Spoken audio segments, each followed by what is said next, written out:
You are welcome to Vedic TV, where you get information based on fact. Buhari forced me against my will. El-Rufai makes bold statements about former presidents.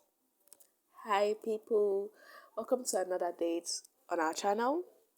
Today's news is on ex-president and former governor, ex-president and ex-governor, ex-president Buhari and former governor of Kaduna State El-Rufai, saying that Buhari forced him against his will. So let's get into the news for today. Nasser El-Rufai revealed that former President Muhammadu Buhari pressured him to run for Kaduna State Governor despite his initial reluctance.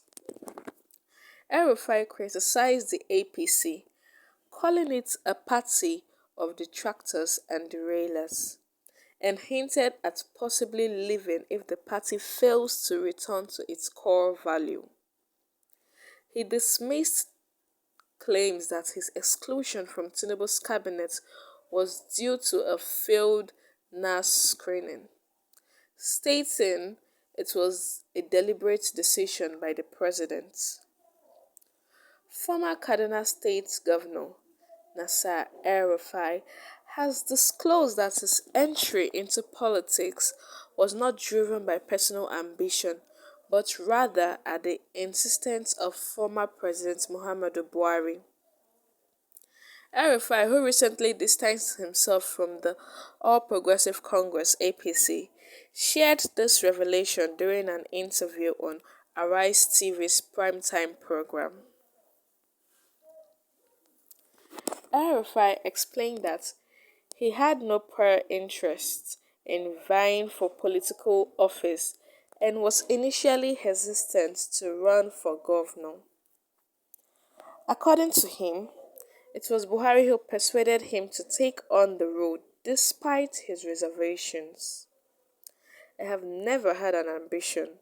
You can ask Buhari. He forced me to run for governor of Kaduna State because I was afraid of running, he stated.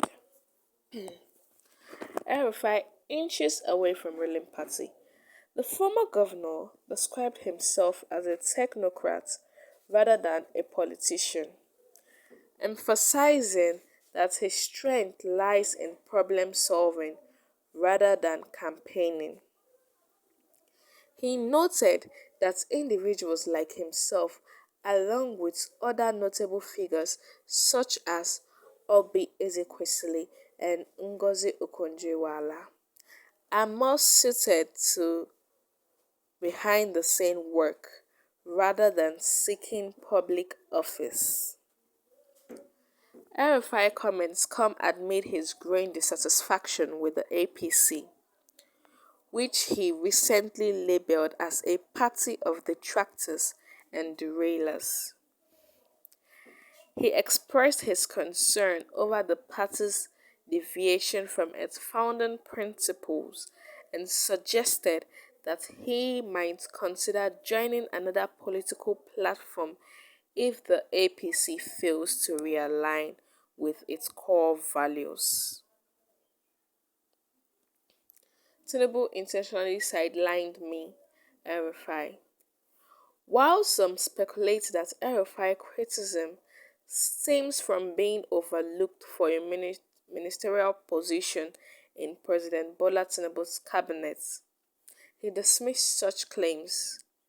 He clarified that his exclusion was not due to failing the National Assembly screening process, as some have alleged, but rather a deliberate decision by Tinubu to exclude him from the cabinet.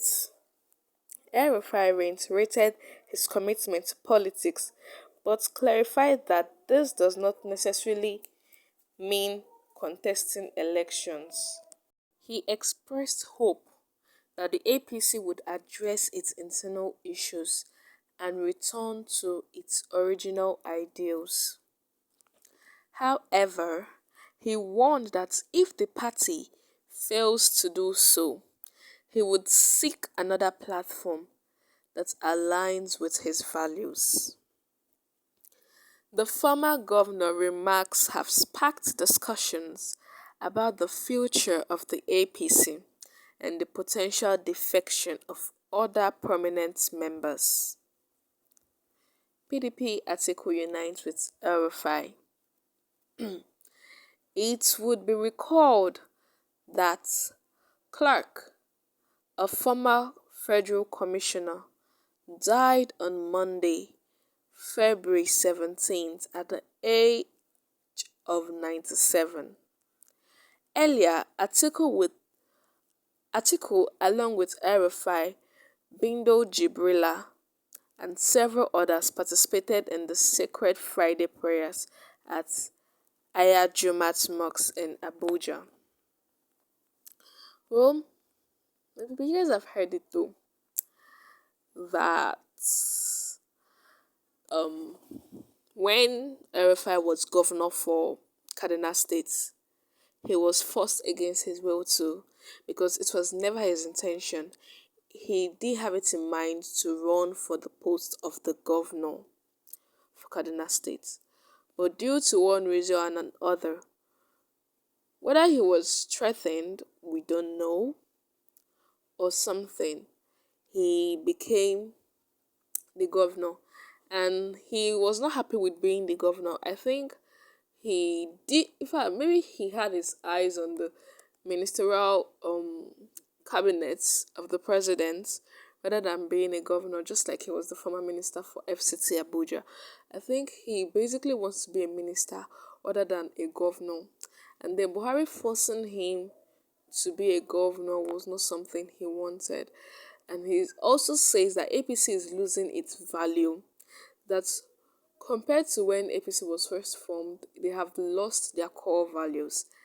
And if they don't work to, retrieve such value, he's going to leave. And he was one of the founders of APC.